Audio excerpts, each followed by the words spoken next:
Peace be to you. Now, there actually is such a thing in the world as authoritarianism. It is communism. What is the essence of authoritarianism? Well, I would say it was threefold. First, it subjects the mind to dogmas. Two, it makes fear the basis of obedience. Three, it destroys freedom of thought. Now, the church has none of these qualities. It could not have them. Because remember that our blessed Lord lived in the midst of authoritarianism. The people among whom he moved were under the power of the Romans. Furthermore, all of the Pharisees were authoritarian. So when, therefore, our blessed Lord founded his church, naturally, he made it a bulwark against all forms of authoritarianism. Notice how he even contrasted his church and what would be likened to communism. He said, "You know that among the Gentiles, those who bear rule lord it over them, and great men vaunt their power over them. But with you, it must be otherwise. And whoever has a mind to be first among you must be your slave." Now, how did our Lord save us in his church from authoritarianism?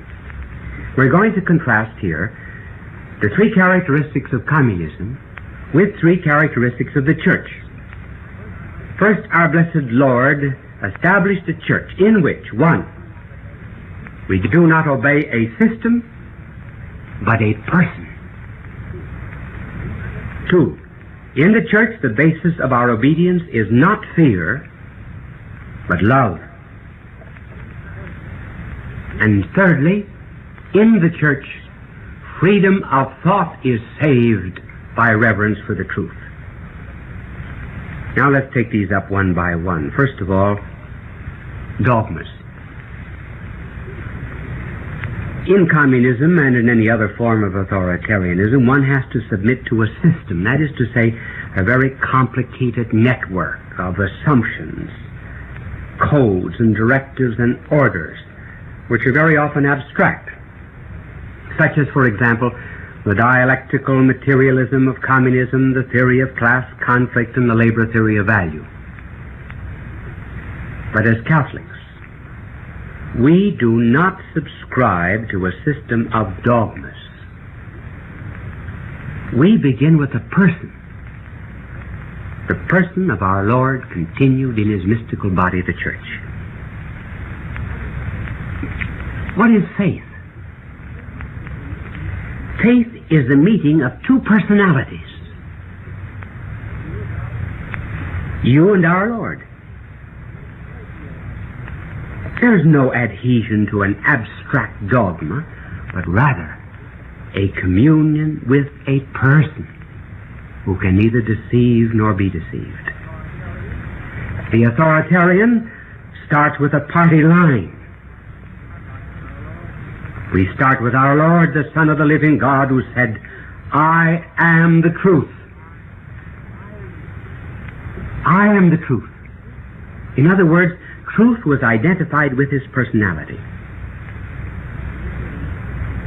Remember when you were a child? What did you consider your home? Just a sum of commands given by either your mother or your father? It was more than that, was it not? It was the love of their personalities. Our faith, then, is first and foremost in Christ, who lives in his mystical body, the church. It is only secondarily in the explicit beliefs. If our blessed Lord did not reveal them, we would not believe them. If we lost him, we would lose our beliefs. He comes first. Everything else is secondary. There is no doctrine, no moral, no dogma, no liturgy, no belief apart from Him. He is the object of faith. Not a dogma. For example, there is a kind of a dogma, we might call it that when a young man loves a young woman, he should give her a ring when he becomes engaged to her. But what is primary to that custom and that dogma that he should give a ring? Is it not a love of her person? So with us. To a Catholic, there's nothing credible in the church apart from Christ who lives in it. Why, if we did not believe that our Lord was God, if we said that He was only a good man, we would never believe in the Eucharist or the Trinity. If we believed that our Lord was just simply a human being who perished in the dust, we would not believe in the forgiveness of sins. But we know that our blessed Lord once taught, governed, and sanctified through a physical body which He took from His mother, and now we know that He continues to teach and to govern and to sanctify in the mystical body which He took from the womb of humanity. His first body was overshadowed by the Holy Spirit. His mystical body was overshadowed by the Holy Spirit on Pentecost. Therefore we accept every single word of His, not just what His secretaries wrote, but we receive His living word, living through the centuries. You've heard it said, I want no church standing between me and Christ. There is no church standing between us and Christ. The church is Christ. Why, He no more stands between, or rather the church no more stands between Him and us, for example, than my body stands between me and my invisible mind. The church is what St. Augustine called the totus Christus, the whole Christ, and therefore is truth living through the ages. Oh, thank God for your faith. Your faith in the person of Christ, who is the eternal contemporary. Now that brings us to the other charge that is made, namely that if you belong to the church, you are subject to fear. It is true that in every single system of authoritarianism, fear is the basis of obedience. But because we start with the person of Christ, the basis of our obedience is not fear. It is love.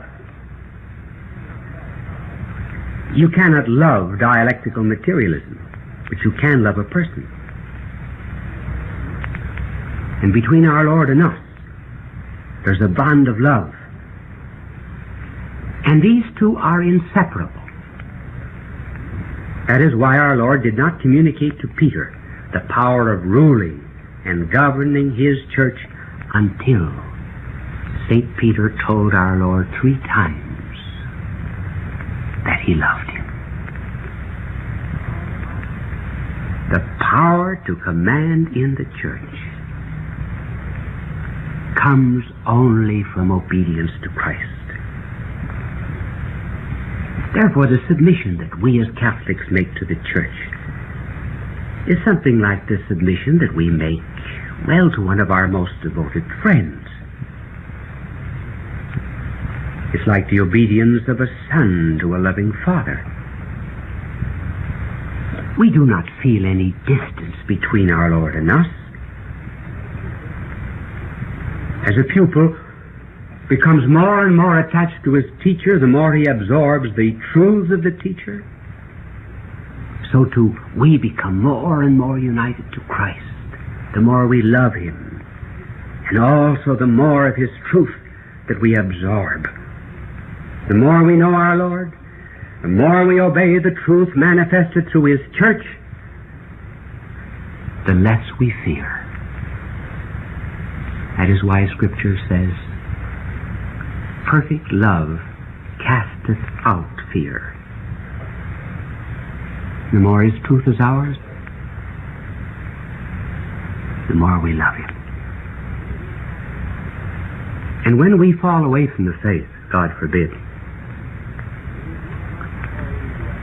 it is not like falling away from, the love of a book or a song or a trinket. It's falling from a friendship. It's falling from love.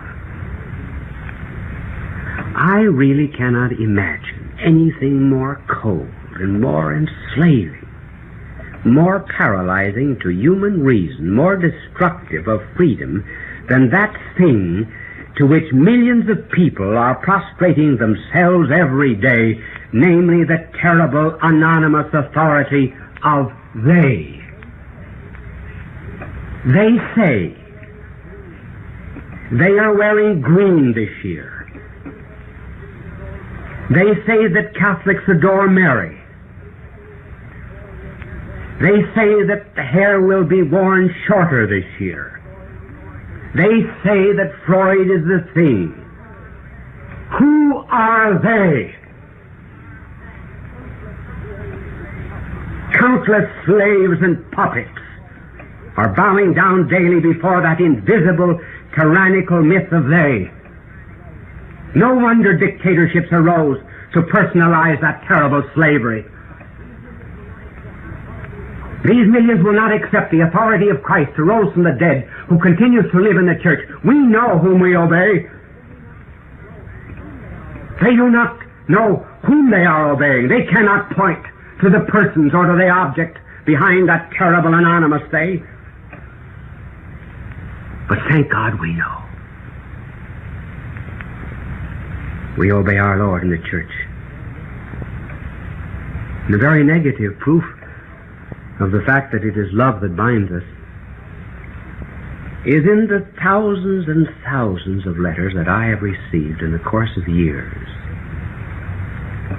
from persons who have fallen away from the church or who are outside of it because they entered into a second or a third invalid marriage.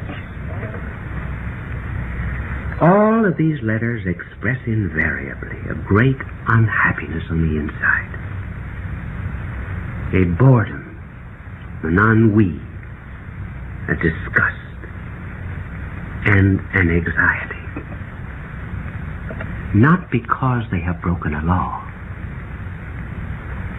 but because they have broken a bond of friendship with the Sacred Heart.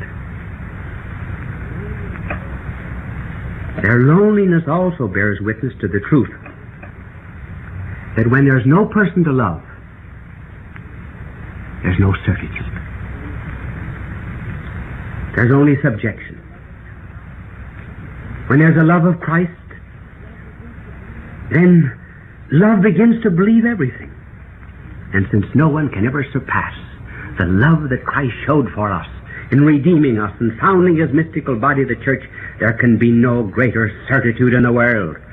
And that's the only kind of love that can save us from authoritarianism with its fear and make us really loving creatures, bound together in the tendrils of affection to Him who loved us even to a point of death.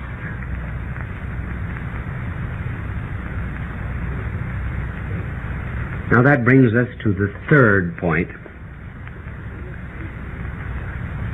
It is sometimes said that the church destroys freedom of thought and almost annihilates reason. Actually, it is the contrary that is true. Authoritarianism destroys real freedom of thought. You see, you must always make a distinction between freedom from thought and freedom of thought. The devil has pretty much convinced the world that if you accept God's truth, you are not free. In fact, if you accept any truth, you are destroying your reason. He is very much convinced, many souls in the world, that any limitation that is put upon a reason is the destruction of that reason. For example, in the garden, he suggested to our first parents that if they did not know evil, that God in some way was destroying their freedom. So he asked, why did God command you? For him, you really are not free until you know evil. In so many words, the devil was telling our first parents, the purpose of God is to prevent free inquiry. He wants to keep the human race in ignorance. Do not be fooled. God is an old fuddy-duddy. He is a reactionary. He does not want you to know evil. Be liberal. Those are the words of Satan. So God is made to appear as the enemy of truth, in just the same way that a father who refuses to let his son, 5-year-old son, have a shotgun is said by the son to be denying freedom. So to the devil, to continue to be loyal to one wife, or to a country, or to truth, is a mark of slavery and a want of freedom. Let us analyze that assumption. Is it true that the more you subscribe to divine truth, the less free you become? Well, before I went to school, I was free to believe, for example, that Shakespeare was born in 1224. But finally, I was told that Shakespeare was not born in 1224. That he was born in 1564. I'm saying that only from memory. I hope that I'm right. But at any rate, I was given an exact date. I found out that education in truth was really restricting my freedom to fall into error. Before I went to school, I also thought that H2O were really the initials of a spy. And then I fell into the hands of a reactionary teacher. He stopped all of my liberalism. Do you know what he told me H2O meant? He said it was the symbol for water. And thus, the more I studied, the less free I became to know error. What the world forgets, really, is that freedom is a word that is very much abused. We want to be free from something only for the sake of something. For example, I want to be free from communism in order to perfect my soul. I want to be free from hunger in order to develop the body that God gave me. I want also to be free from fear in order to be free for love. You notice that freedom from something is always a freedom for something. What's the use of being free from anything unless we know the purpose of freedom? I heard once of a rich man who went up to a taxi driver, and he said to the taxi driver, "Are you free?" The taxi driver said, "Yes, I'm free." And the rich man left shouting, "Hurrah for freedom!" It was nonsense. Simply because the only reason of being free from something is to be free for something. Freedom, therefore, is not liberation from the truth. It is rather the acceptance of a truth. When are you really most free? When you know the truth about anything. For example, you are free to draw a triangle on condition that you give it 3 sides and not 33. You are free to draw a giraffe if you draw it with a long neck. If you do not obey the truth and the nature of a giraffe and you give it a short neck, well, you find that you're not free to draw a giraffe. You are free to drive your automobile in traffic on condition that you obey the traffic laws. You are free in the law. You are free in truth. You are free to pilot a plane on condition that you respect the law of gravitation and you acknowledge the truth of aviation. Now that's what our blessed Lord meant when he said, the truth will make you free. Now our truth, therefore, in the church is a truth that has come down to us from Christ. And it is a truth that really is so very, very noble that when we begin to wander away from it, we lose our way. There's a tremendous satisfaction in having a map. And that is what the truth of Christ is like in the church. We may get off the road. We may get off it by sin. We may get off it by error. But as long as we got that map, we can get back on the road. There are indeed some people, once they get off the road, they tear up the map. That's a still greater tragedy.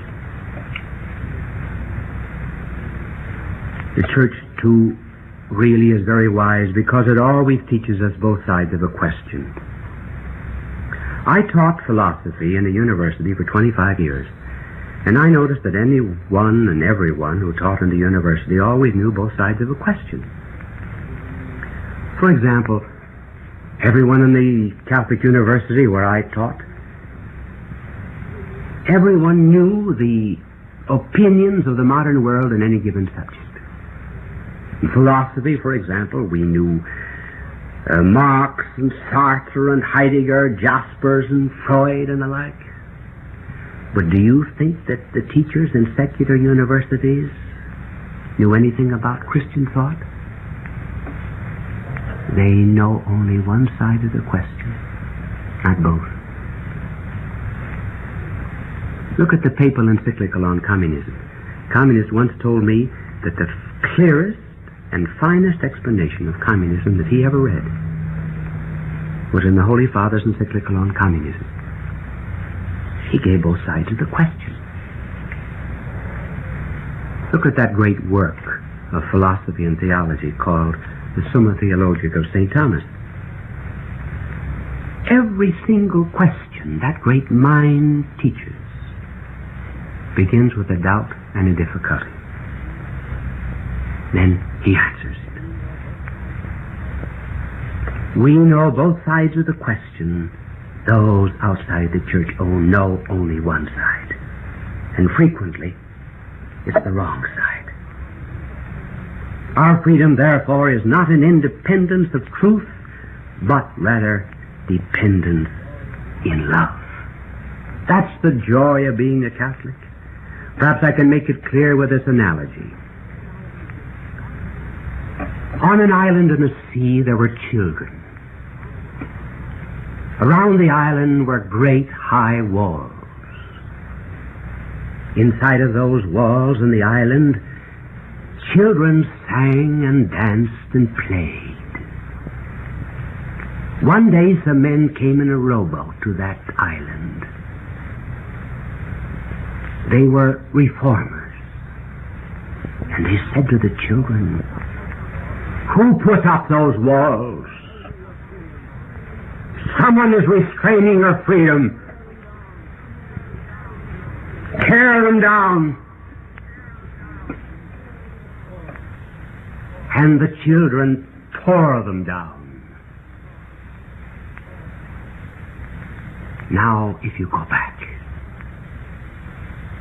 you will find all of the children huddled together in the center of the island, afraid to play, afraid to sing, afraid to dance, afraid of falling into the sea. That is the church. The wall is truth. And as Christ in the church said,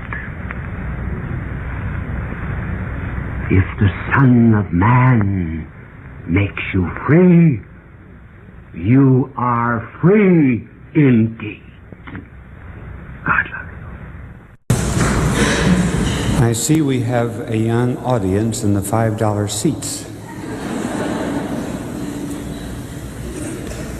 I don't know how interesting this is going to be for you, because I'm going to use some big words, but I will explain them. And apropos of big words, I was once giving a talk in the town hall of Philadelphia, and I lost my way. And I asked the boy, "Where is the town hall?" And he told me, I do not remember the exact address, but something like 12th and Chestnut. And he said, "What are you going to do there?" I said, "Give a talk." "On what?" Well, I didn't want to tell him that I was talking on my usual subject, which will be my subject this afternoon, the accipito frontalis of the convolutic convolutions of the metaphorical obliquarum pelviarum. So I simplified it, and I said, "Well, boys, I'm going to talk on heaven and how to get there. Would you like to come and find out?" They said, "You don't even know the way to the town hall."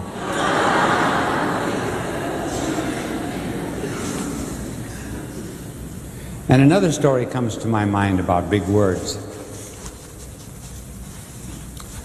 I began my teaching career in England. And I was lecturing this particular day on the subject of theandric actions. Now that sounds very learned, but a theandric action is very simply one in which our blessed Lord combines his divine and human nature. For example, when our Lord picked up some dust, mixed it with spittle, and applied it to the eyes of the blind man, that is a theandric action, because it was the action of God and man.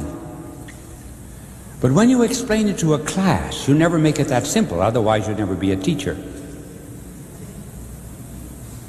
It's always the business of a teacher to complicate the ordinary simple things of life. So I had spent 18 hours preparing the lecture, and honestly I didn't know what I was talking about. I hadn't the vaguest idea, really. And when I finished the lecture, I heard one of the deacons say, "Oh," he says, "you know, this Dr. Sheen's the most illuminating lecture, most illuminating." And I said, "Well, what did I say?" He said, "Well, I don't quite know." And I said, "Neither do I." So that day, I became conscious of the fact that sometimes you get a credit for being learned when you're only confusing. Now I'm going to tell you about our Lord. I'm just addressing myself apparently to these people. Are you there? Yes. But it's always a challenge. I'm going to tell you about our Lord. And let me read a passage from St. Paul which you may not understand. And you like to carry away big words too, don't you? So I tell you what you do. There are a number of boys and girls that didn't come to this lecture. You can be much smarter than they are, because I'm going to give you a word. And I will tell you what it means. And you ask them what it means. They're ignorant children. They don't know things. The word is kenosis. kenosis. Kenosis. Now I will explain it. Let me read this passage to you from St. Paul's letter to the Philippians. Incidentally, this passage that I am reading to you was once a hymn in the early church. Greek scholars have found the meter of this particular verse. And just think, Paul wrote his epistles before the Gospels were written. So this was the creed in the eastern part of the world before we had any New Testament. And here is the passage. Let your bearing toward one another arise out of the life of Christ. For the divine nature was his from the first. By this is meant our Lord was always God. The divine nature was his from the first. Yet he did not think to snatch at equality with God. He didn't try to be like God because he was God. Who snatched at equality with God? Satan. I'm going to talk about the devil tonight. Satan tried to snatch at equality with God. Adam did too, because the devil said to Adam, you will be like gods. But our Lord was God by nature. Now he made himself nothing. There's the word kenosis. He emptied himself, made himself nothing, and became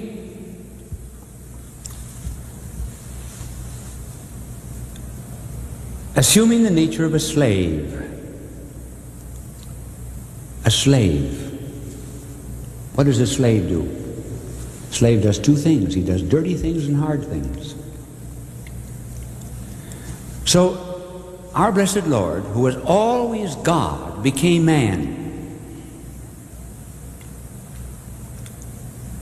That meant that he emptied himself of his glory. He humbled himself, became nothing, became a zero. I'm going to give you an example now that you young people can understand. Suppose you had the power to dispossess yourself of your body and just keep your soul. And suppose you wanted to have a kenosis, an emptying. And you would put your soul into the body of a dog.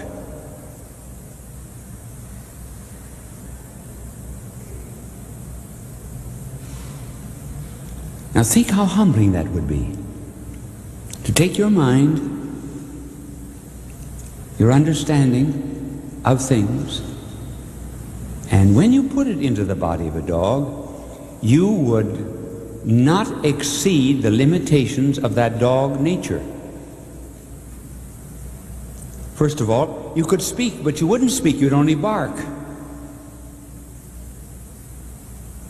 You would have reason, you would know the right things to do, but you just follow instinct.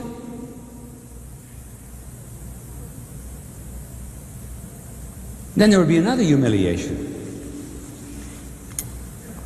You would have to spend the rest of your life with dogs.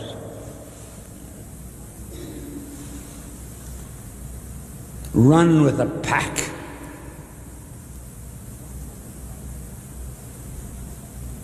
Knowing you're 1,000 times better than they.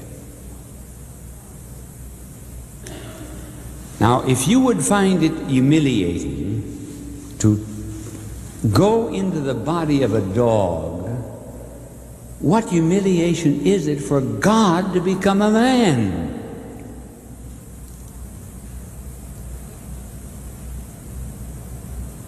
And when he takes this human nature, he resolves hardly ever to exceed the limitations of this human nature. So God can suffer. When people suffer today, they say, well, does God know anything about pain? Does God ever go without food for 3 days? Or 10 days?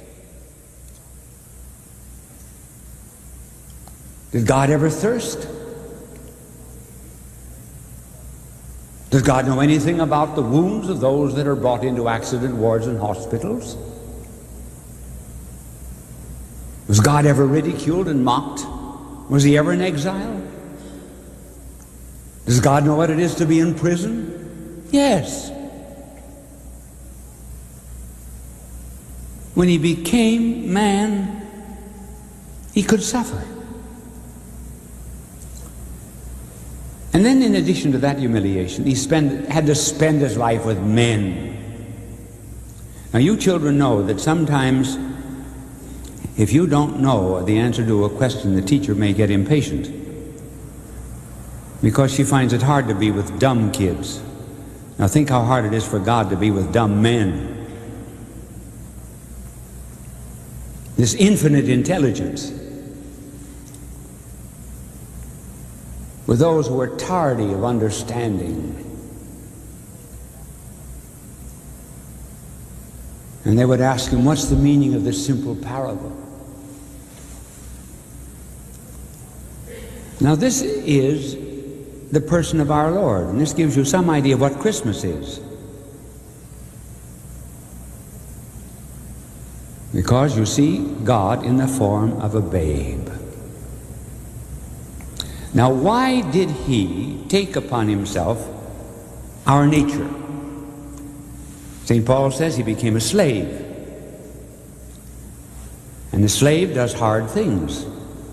But our Lord became man in order to transfer to himself our burdens. Now what is transference? I'm sure many of you have seen that picture of a boy carrying another little boy on his back. And he said, he's not heavy, he's my brother. That is transference. Now our blessed Lord transferred 3 evils to himself.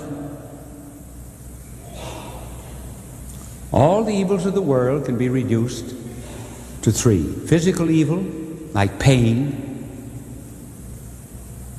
Mental evil, like being mentally handicapped. Moral evil, like guilt or sin. Now let's follow the life of our Lord and see how he transferred ills to himself. First of all, physical ills.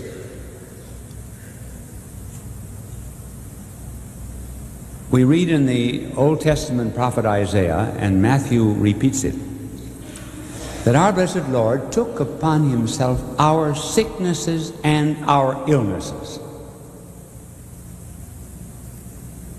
Was our Lord ever sick? Very likely not. And why? Well, because our Lord never gave to man any power to do anything to him until the time of his passion. The moment he said now, as he went into the garden, then men could do to him as they willed. But up until then, they tried to throw him over a hill. He walked through the midst of them. 3 times they attempted to stone him without effect. How then, if our Lord was never sick, could he take upon himself our sicknesses and our illnesses?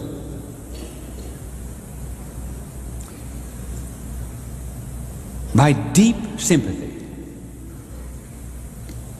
Now, when you little children were very small, much smaller than you are now, you had tummy aches, and you had croup, and your mother was worried. Your mother suffered far more than you did because she understood your suffering. A mother suffers more than a delinquent daughter. And our blessed Lord, therefore, when he came to the blind and the deaf and the paralyzed and the leper, he so loved them that that pain was transferred to himself. That is why we read that when our Lord cured the blind and the deaf, what did he do? He sighed. He wept. He groaned.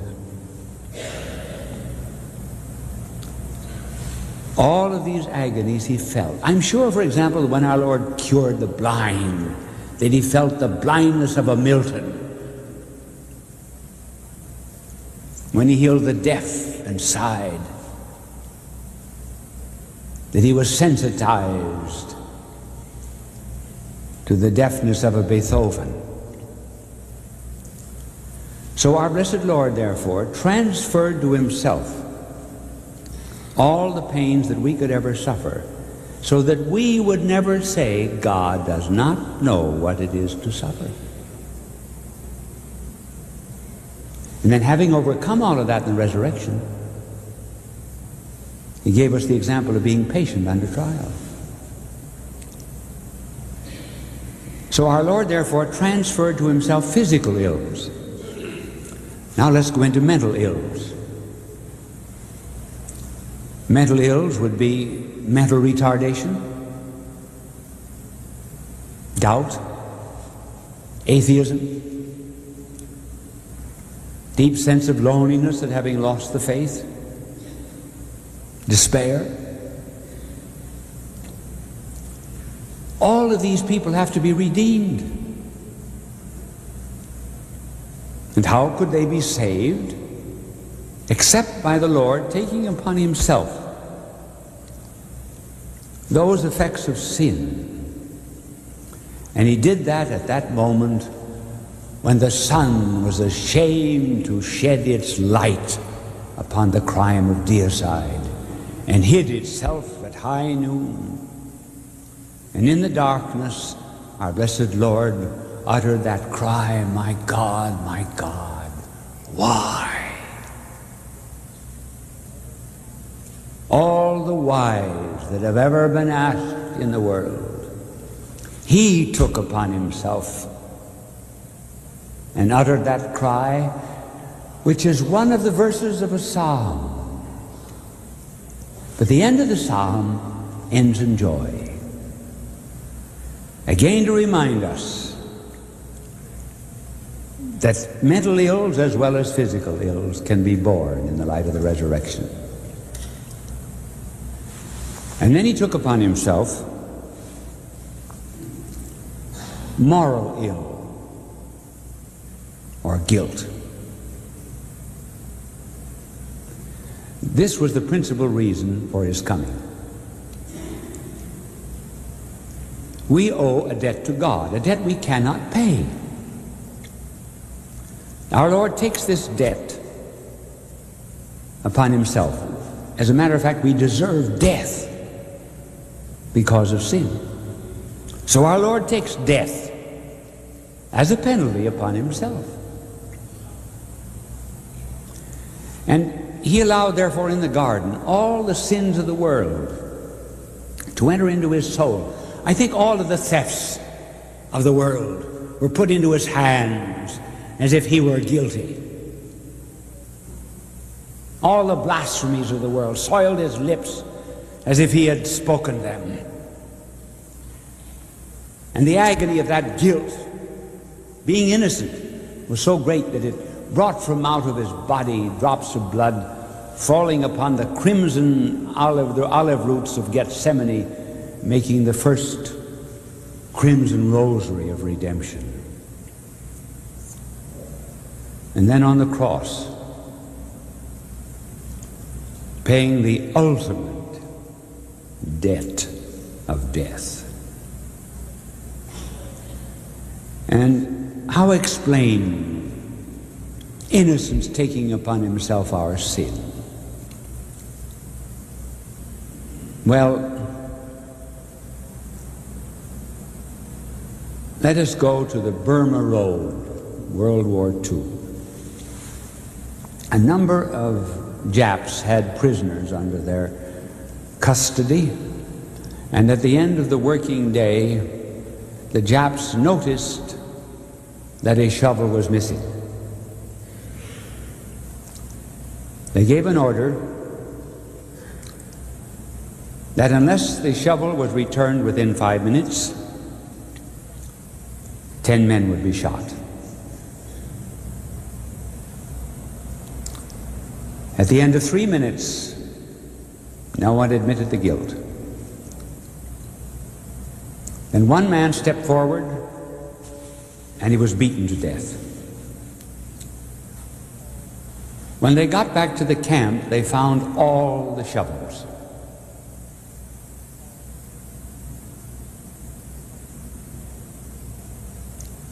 He had taken the burden upon himself, the accusation of theft upon himself, as if he were guilty, in order to save the others.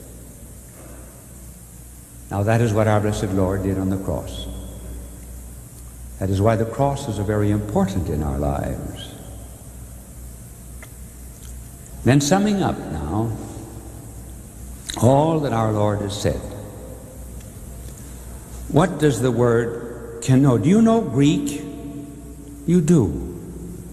What does the word kenosis, K-E-N-O-S-I-S, mean? What does it mean?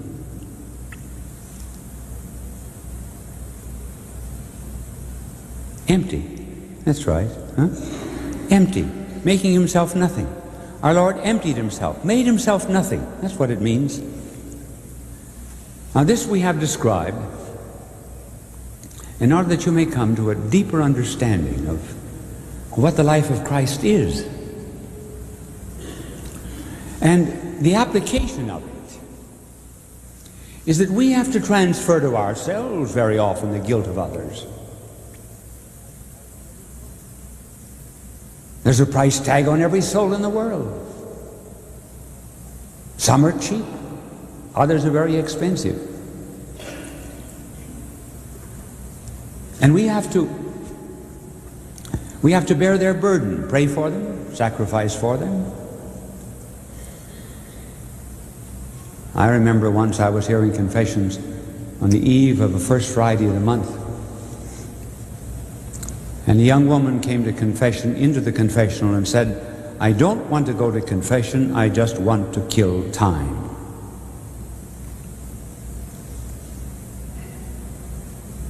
And I said, how much time do you want to kill? She said, about 5 minutes. Who are you fooling besides God? She said, my mother. She thinks I'm going to confession. And I said, are you afraid? She said, yes. Oh, I said, I could make your confession for you if I saw you. She said, wise guy, eh? I said, I don't know. Let's see. Give me a chance. Let me pull aside the screen, turn on the light, and take a look at you. I said, you're a prostitute. She said, that's right.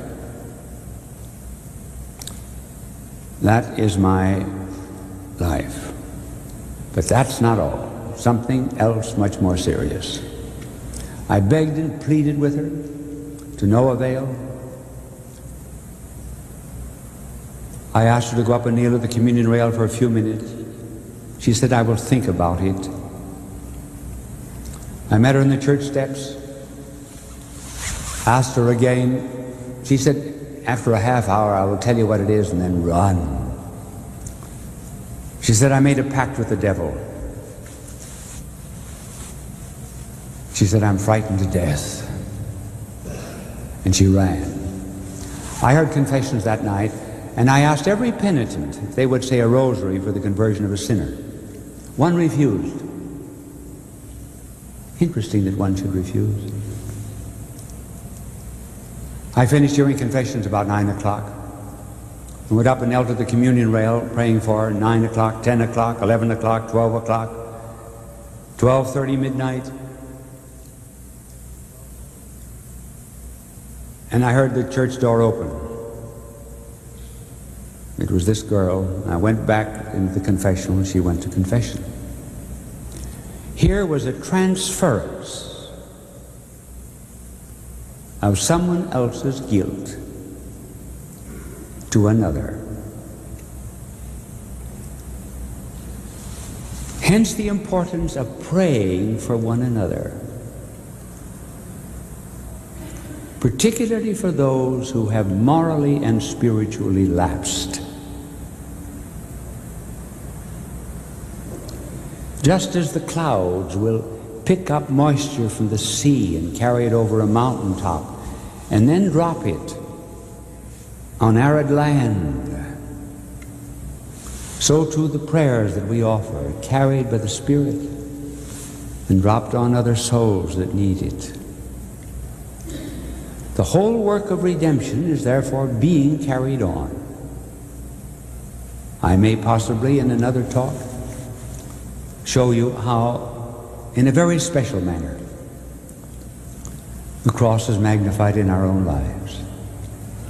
But let the conclusion of this meditation be one, gratitude to the Lord for humbling himself, making himself a zero for us, dying for us, and then giving us his life. For after the resurrection, he appears to us and then sends his Spirit. And we live by that Spirit of Christ. Familiarize yourself with his life. Read the Gospels. You will never attain a deep spiritual life without the Scriptures, and particularly the New Testament. Read them in silence. Read them in the family. In silence we best discover God. And once in your own personal life you begin to see that our Lord is not a teacher, not a revolutionist, not a sociologist. Our Lord is first and foremost a Savior. He saves us from our sins. And that's the reason, for example, the church, after we were speculating for a few years of having children go to communion without confession, the church officially suggested confession before communion. Why? Because who were the children receiving anyway? A Buddha? Who is Christ? If he isn't a Savior, he isn't anything. Well, you say children have no sense of sin. No. Just let... Now there's a little girl down there, 2 or 3 years old. How old is she? 2, 3, 4? How old? 9. Glory be to God. You certainly don't look that old. Oh, if there's a 2 or 3 year old here, you know, suppose a mother, and I'm sure it's true of you, suppose your mother said to you, "Mommy doesn't love you anymore." Tears would flow. Why? Because the child understands broken relationship. That's the essence of sin.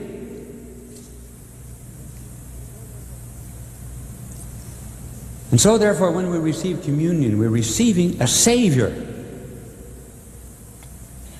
This is the meaning of Christ. And now when you get home, take up your scriptures, knock off the dust, and then read the 2nd chapter of the letter to the Philippians, verse 6. And you will recall the sermon that I preached to you today, and then you'll be helped to remember the word kenosis. God love you.